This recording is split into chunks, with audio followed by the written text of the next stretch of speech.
안녕하세요. 오늘은 평신도 교회 지도자 영성 세미나 5강 시작하도록 하겠습니다. 오늘은 구약 성경을 어떻게 묵상하고 해석하는가에 대한 이야기를 하려고 합니다. 구약 성경에 보면 많은 이야기들이 있지만 그 중에서 특별히 이야기체들이 우리에게 여전히 힘을 가지고 있고 극적인 방법으로 삶에 영향을 주는 것을 볼 수가 있습니다. 구약의 이야기체를 어떻게 묵상하고 해석할 것인가를 생각해 보려고 하는데요. 하나님은 구약의 이야기체 성경을 통해서 하나님의 뜻을 전하고 삶을 변화시키는 좋은 도구로 우리에게 사용하고 계시죠. 창세기라든지 출애굽기의 어떤 이야기들, 또 성경에 나온 어떤 역사들의 이야기들, 왕들의 이야기들, 이런 말씀을 통해서 우리가 하나님의 말씀을 묵상하고 해석할 때 우리의 삶에 많은 도움을 줄 수 있는, 변화를 줄 수 있는 그런 책인 것을 알 수가 있습니다. 이야기체들의 해석을 할 때 중요한 요소가 있는데, 구약의 이야기체가 여러 사람의 전기를 모아놓은 이야기가 아니라 하나님께서 당신의 언약 백성과 어떻게 관계되어 있는지를 기록한 신학적인 역사라는 것을 우리는 기억해야 합니다. 구약의 이야기체를 분리할 수 없는 세 가지가 있는데, 역사적인 사건, 또 사건에 대한 문학적인 설명, 신학적인 목적, 이런 것들을 우리가 생각해야 한다는 거죠. 이야기체 성경을 읽을 때 중요한 것은 문맥을 유의하라는 것입니다. 예를 들어서 사무엘상에 흐르는 핵심 주제는 사울과 다윗이죠. 사울은 누굽니까? 사람들이 원했던 왕이고, 다윗은 하나님이 원한 왕의 대조를 계속해서 사무엘상에서 하고 있다는 사실을 기억해야 돼요. 사무엘상 17장에 골리앗 이야기를 보더라도 단순히 골리앗과 다윗의 이야기만이 아니라 다윗과 사울이 골리앗의 위협을 어떻게 대처하고 있는가를 주의해 보라는 것입니다. 우리는 골리앗 이야기를 통해서 다윗이 골리앗을 싸워 이겼다, 이것만을 우리가 생각하기 쉬운데, 사실은 그 스토리 속에서 사울이 어떤 모습으로 나오는가를 보는 거죠. 사울은 당시에 부정적인 교훈을 주고 있습니다. 하나님에 대한 믿음이 부족하고 두렵고 소심하고 책임 회피하는 사람이죠. 골리앗이 나왔을 때 싸우려고 하지 않았어요. 근데 다윗은 어때요? 하나님을 믿는 거죠. 하나님의 믿음을 가지고 있죠. 모든 두려움을 하나님께 맡깁니다. 담대합니다. 이런 것이 사울과 다윗의 긍정적인 어떤 교훈, 이런 것과 사울의 부정적인 교훈, 이것과 대조적인 것을 보인다는 것이죠. 구약 이야기체를 성경 신학의 기초 위에서 정확하게 해석하기를 원한다면 다른 장르보다 한 번 더 좀 더 긴 본문을 우리가 주목해 볼 필요가 있다는 거예요. 예를 들어서 언약궤가 이제 블레셋과의 싸움에서 잃어버리는 그 사건, 사무엘상 4장에서 6장의 그 이야기를 보면서 단지 그 성경에 나오는 몇 절의 말씀이 아니라 4장, 5장, 6장 전체를 보면서 그 전체가 뭘 말하려는가를 살펴보라는 거예요. 예를 들어서 4장은 불순종한 이스라엘 백성들이 블레셋과의 싸움에서 패합니다. 그리고 언약궤만 가지고 나가면 이길 줄 알았는데 그 언약궤를 잊어버리죠. 그래서 뺏깁니다. 5장에 보면 블레셋에 내려간 하나님의 임재의 상징인 언약궤는 신전에다가 그 언약궤를 놨는데 다곤이 넘어지고 다곤의 머리와 손이 잘라지고 또 아스돗을 역병으로 치는, 그래서 곧 그 언약궤는 하나님의 임재를 보여주는 하나님의 역사다라고 하는 것을 알 수 있어요. 두려움에 빠진 블레셋은 언약궤를 가드로 옮기지만은 거기서도 역병이 일어납니다. 6장에 보면 감당치 못한 블레셋은 언약궤를 이스라엘로 돌려보내는 것을 알 수가 있죠. 이 전체 이야기는 단지 인간의 전쟁이 아니라 하나님이 직접 블레셋과의 전쟁을 하시는 장면을 보여준다는 거예요. 이 이야기를 통해서 우리에게 전달하려는 신학적인 이해가 중요하다는 것입니다. 이 전쟁은 신의 전쟁이다. 하나님의 전쟁이다. 하나님은 지금도 하나님의 전쟁을 하고 계신다는 것을 본문을 통해서 우리가 깨달을 수 있는 거죠. 또 창세기 12장 1절로 3절 아브라함을 부르는 장면이죠. 이것은 역시 아주 짧은 본문이지만 그 본문 속에서 중요한 하나님이 부르심에 대한 이야기를 하고 있는 것을 봅니다. 고든 디피라는 분이 있어요. 더글라스 스튜어트라는 분이 쓴 성경을 어떻게 읽을 것인가라는 이 책에 보면 이야기체 성경 해석의 원리를 이렇게 제시하고 있습니다. 첫째로 구약의 이야기체는 대체적으로 어떤 교리를 직접 가르치고 있지는 않는다는 겁니다. 또 구약의 이야기체는 대개 다른 곳에서 명제적으로 가르치는 어떤 교리들을 들어서 제시한다고 이야기합니다. 세 번째, 구약의 이야기체는 일어난 일을 그대로 기록하고 있는 것을 보고죠. 또 구약의 이야기체는 나타나는 사람들의 행동이 반드시 모범이 되는 건 아니에요. 성경에 나오는 이야기들을 보면 어떤 때는 정말로 이상한 이야기들 많죠. 그런데 그 이야기가, 모든 이야기가 우리가 그렇게 살라는 얘기 아니죠. 그렇게 살아서는 안 된다라는 이야기를 보여주기도 하죠. 그래서 우리는 하나님의 말씀이 과연 뭘 말하려고 하는지, 성경은 솔직한 책이기 때문에 있는 그대로를 다 기록하고 있는 것을 볼 수 있습니다.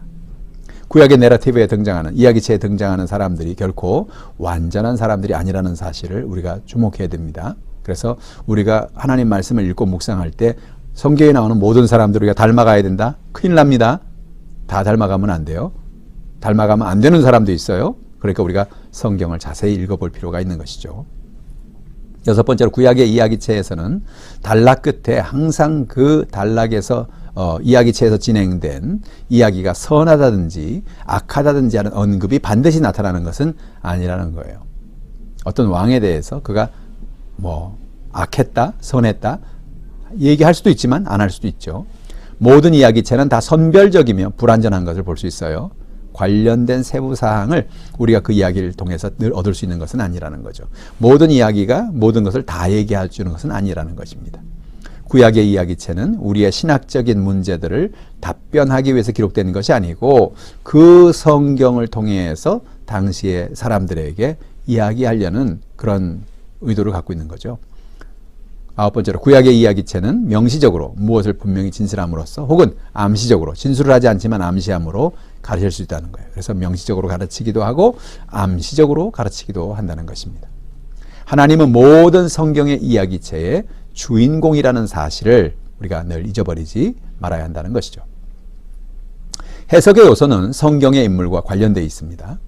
내러티브에 이야기체에 상반된 두 인물을 대조시키는 경우가 자주 있죠. 그래서 구약의 이야기체의 대부분은 하나님께서 중심인물이 되시고 등장인물의 성격을 보여주는 중요한 목적 가운데 하나는 하나님을 드러내기 위해서 이야기들을 전개하고 있는 것을 볼 수가 있습니다. 사사기 6장에서 8장에 보면 기드온에 대한 얘기가 나옵니다. 근데 기드온을 뭐라고 얘기하고 있습니까? 기드온은 상당히 겁장이에요. 그리고 자기는 할 수 없는 사람이라고 생각해요. 그런데 실제적으로 미디안으로부터 이스라엘을 구해낸 것은 기드온이 아니라 하나님이란 사실을 본문이 이야기하려고 하는 것입니다. 기드온은 약하고 두려워하고 주저했어요. 근데 하나님은 그에게 증거를 주시고 결국은 승리를 주셨다는 것을 볼 수 있습니다. 무슨 얘기입니까? 기드온이 대단해서 미디안을 이긴 게 아니라 기드온은 약하지만 연약하지만 그 연약한 사람을 하나님이 들어 쓰실 때에 하나님이 놀라운 일을 이룰 수 있다는 그 얘기를 하려고 사사기 6장에서 7장, 8장은 이야기하고 있는 것입니다. 자, 이제 그러면 구약의 율법은 우리가 어떻게 묵상하고 해석할 것인가? 구약 율법을 우리가 해석하기 위해서 먼저 첫 번째 생각할 것은 구약의 율법은 시민법, 의식법, 도덕법으로 보통 이렇게 3등분을 하는데 꼭 이렇게 세 가지 가운데 하나로 명확하게 분류되는 것은 아니라는 것을 우리가 생각해 볼 수 있습니다. 율법이 무엇입니까? 율법은 모범이요. 율법은 거울입니다. 그래서 하나의 예로서 이렇게 살아야 된다는 것을 제시하는 그런 표준이라고 할 수 있겠어요. 구약의 율법이 단지 영원하고 우주적인 법조항 자체로 성경 안에 있는 것이 아니라고 하는 것을 우리가 인식할 필요가 있습니다.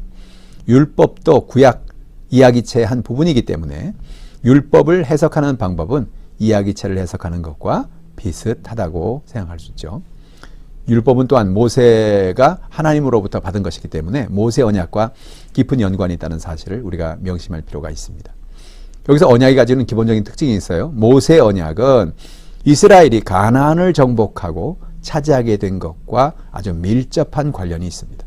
그 언약은 이스라엘이 약속의 땅을 정복하고 그 땅에서 번성하게 살 수 있는 근거를 제공하는 것이죠. 그래서 여러분 이 모세 언약의 중심을 보면 특히 신명기 보면은 하나님 앞에 순종하는 것의 중요성을 강조하죠. 하나님 말씀을 청종하면 그 사람이 복을 받는다. 모든 민족에 뛰어난 복을 받고 들어도 복을 받고 나가도 복을 받고 떡반죽 그릇이 복을 받고 복을 받는다. 그래서 하나님을 의지하고 믿음으로 살아갈 때 복된 삶을 살 수 있다 하는 것을 얘기하는 것이죠. 모세 언약으로부터 온 축복은 그래서 조건적이에요. 순종하면 복을 받고 불순종하면 징계와 저주가 임한다는 것을 알 수가 있습니다. 모세 언약이 지금 우리에게는 기능적인 역할을 하지는 않습니다. 예수께서 옛 언약을 대체하는 새로운 언약의 중보자로 오셨기 때문에 그렇죠. 그렇다고 해서 우리가 율법을 폐기하는 것은 아닙니다. 우리가 율법은 거울이 되기 때문에 오늘도 우리가 율법을 비추어 봐서 우리가 하나님의 말씀 속에서 하나님의 말씀을 순종하고 살아가는 건 중요하죠. 그러나 그 율법 때문에 우리가 구원받는 것은 아니라는 사실을 우리가 잊어버리지 말아야 됩니다. 모세 언약의 한 부분으로서 구약의 율법은 더 이상 법으로서 적용되지는 않습니다. 바울은 그리스도인들은 결코 구약의 율법 아래에 있지 않다고 분명히 고백하고 있죠. 우리가 그리스도를 통해서 율법에서 자유케 되었기 때문에 우리를 다시 율법의 아래로 되돌리려는 해석 방법은 바람직하지 않아요. 그래서 우리가 율법을 지킴으로 구원을 받는다. 율법을 지킴으로 하나님의 은혜를 체험한다라는 그런 것이 아니라 하나님의 율법은 우리가 어떻게 살아가야 할 것인가를 방향을 제시해주는 거울과 같은 역할을 한다. 그러나 하나님의 율법이 아닌 예수님의 십자가가 우리를 구원하신다라는 것을 우리가 생각하는 것이 중요하죠. 우리 신약의 가르침의 빛 아래서 구약의 율법을 재해석하는 것입니다. 예수님도 이 땅에 오셔서 너희가 이렇게 들었으나 나는 이렇게 말한다고 해서 구약에 있는 율법을 예수님이 완성하고 계시는 걸 봅니다. 어떻게 완성합니까? 구약의 율법을 완성하는 가장 놀라운 역사는 사랑입니다. 사랑으로 율법을 완성하는 거예요. 그렇죠? 성경에 보면 10계명도 뭐예요? 첫 번째부터 네 번째까지 계명은 하나님 사랑하라는 거, 다섯 번째부터 열 번째까지 계명은 부모를 사랑하고 이웃을 사랑하라는 거죠. 결국은 뭐예요? 사랑이 율법을 완성하는 겁니다. 우리는 해석의 여정을 따라야 돼. 해석의 여정을 하면 이제 네 가지가 나오죠. 먼저 율법이 주어진 당시의 의미를 파악하는 것입니다.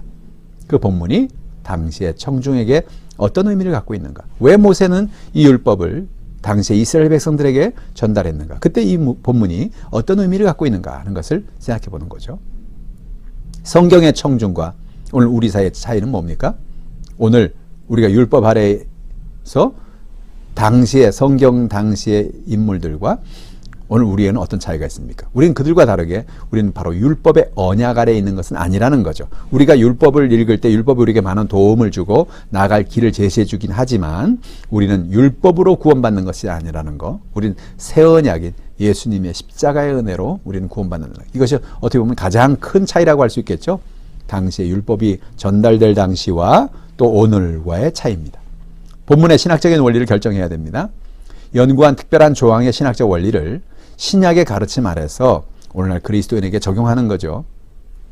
예를 들어서 출애굽기 20장 14절에 간음하지 말라라고 출애굽기는 말하고 있는데 예수님은 마태복음 5장 28절에 음욕을 품고 여자를 보는 자마다 이미 간음하였다라고 얘기합니다. 이것은 행동으로 간음하는 것뿐만이 아니라 생각으로도 간음하지 말라고 하는 것이 예수님의 의도죠. 훨씬 율법보다도 깊이 들어간 것을 볼 수가 있습니다.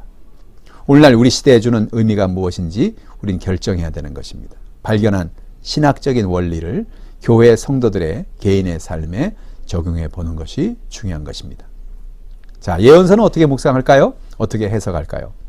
예언자들은 당시의 설교자들이었습니다. 그들은 화려하고 비유적인 감정적인 언어를 사용해서 능력과 분노, 위험으로 메시지를 전한 것을 볼 수가 있습니다. 해석의 요소를 살펴봅시다. 구약의 예언서는 일종의 명문선집이라고 할 수 있어요. 로마서와 같이 논리적으로 조직된 책이 아닙니다. 예언서는 이스라엘과 유다가 그 언약을 지키는 것에 실패한 내용을 강조하고 그들이 하나님 앞으로 돌아와야 될 것을 강조하고 있는 것이죠. 해석의 요소는 예언자들의 기능과 메시지의 관계가 있어요. 메시지는 기본적으로 세 가지 핵심 주제를 요약할 수 있는데 당시 예언자들이 했던 핵심 메시지는 첫째로 회개입니다. 그들이 우상을 숭배하고 하나님을 떠났던 것, 하나님을 배반한 것을 회개하라. 회개하지 않으면 그들의 삶 속에는 심판이 다가올 것이다. 바벨론이 쳐들어와서 그들의 바벨론의 포로가 될 것이다. 심판이죠. 그러나 그것으로 끝나는 것이 아니고 그들이 다시 한번 회개하고 하나님께 돌이킬 때 하나님은 그들에게 소망을 주셔서 다시 돌아오게 한다. 그래서 이 회개와 심판과 소망이 계속해서 다가오는 것을 볼 수가 있습니다. 이게 핵심 주제죠. 회개는 너는 그 언약을 깨뜨렸다. 하나님께 돌아오라 하는 거죠. 그들이 우상 숭배를 하고 북쪽 이스라엘은 베델과 단의 금송아지를 섬기는 우상 숭배의 죄를 범합니다. 남쪽 유다는 바알과 아세라 다른 이방 신들을 야훼와 함께 섬겼죠. 그래서 우상 숭배는 하나님과 그의 백성과의 관계를 깨트린 것을 볼 수 있습니다. 사회적인 불입니다. 하나님은 하나님과의 온전한 관계를 위해서 다른 사람들과의 바른 관계를 필요로 합니다. 예언자는 이스라엘과 유다가 고아와 과부에게 부당한 대우를 했다고 지적하고 있죠. 종교적인 형식주의입니다. 이스라엘은 하나님이 진정 원하시는 관계에 초점을 맞추지 않고 형식화된 제사의식에 몰입한 것을 볼 수 있습니다. 그래서 이런 이스라엘에게 예언자들은 회개하라고 외치는 것입니다. 하나님과의 온전한 관계를 회복하라고 외치는 것입니다. 두 번째 심판입니다. 언약을 깨트린 결과로 그들이 심판을 받는다는 거죠. 예언자들이 선포한 심판은 아수르와 바벨론을 통한 무서운 심판입니다. 그들은 약속의 땅을 상실하고 노예로 잡혀갈 것을 이야기하는 것입니다. 세 번째로 소망입니다. 신실하신 하나님의 궁극적으로 새로운 영광스러운 회복이 다가올 것이다. 예언자들은 심판 후에 지금보다 더욱 좋은 상태로 회복될 것이라고 예언합니다. 메시아가 오실 것이고 그는 새롭고 더 좋은 언약의 시대를 시작할 것이다 라고 이야기하죠. 당시에 선지자들이 외쳤던 하나님의 날, 여호와의 날, 야훼의 날이라는 것은 하나님을 믿고 믿음으로 사는 사람에게는 축복의 날이고 또 하나님을 섬기지 않고 하나님을 의지하지 않는 사람에게는 심판의 날이다. 양날의 검과 같죠? 똑같은 사건이지만 하나님을 의지하고 믿음으로 사는 사람에게는 축복이요, 하나님을 믿지 않는 사람에게는 저주가 된다는 것이죠.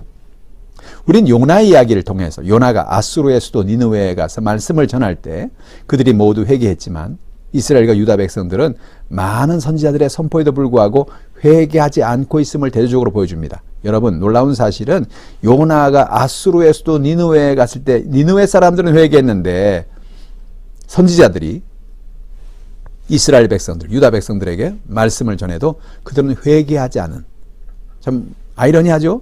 어떻게 이방인들은 회개를 하는데 이스라엘 백성들이 회개하지 않은가?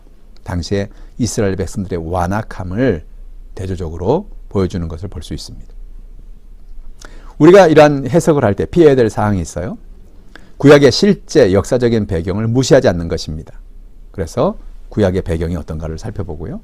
또 구약에만 머무르지 말고 발견한 신학적인 원리를 예수 그리스도와 그의 은혜의 관문을 통과하게 하는 것입니다. 우리가 구약을 읽으면서도 신약을 볼 수 있죠. 그래서 구약의 의미가 신약에서는 어떤 의미로 다가오는지를 생각해 보는 것입니다. 당시 설교자는 구약의 예언자가 아니라 신약의 예언자적 설교자라는 것을 기억할 필요가 있어요. 그래서 하나님의 말씀에 전적으로 신실하게 근거하며 말씀을 전하는 것이 중요한 것입니다. 여러분, 오늘 이와 같이 우리는 구약의 이야기체들이 주는, 또 구약에서 말하는 율법, 구약에서 말하는 이야기들을 중심으로 어떻게 해석을 할 건가를 생각해 보았습니다. 사실 구약은 예수님이 오시기 전의 약속이죠. 그런데 그 약속은 무엇입니까? 예수님이 오심으로 이제는 새로운 언약이 다가오게 되었고 그 새로운 언약이 오늘 우리의 삶 속에 실현된 것을 이야기하고 있죠.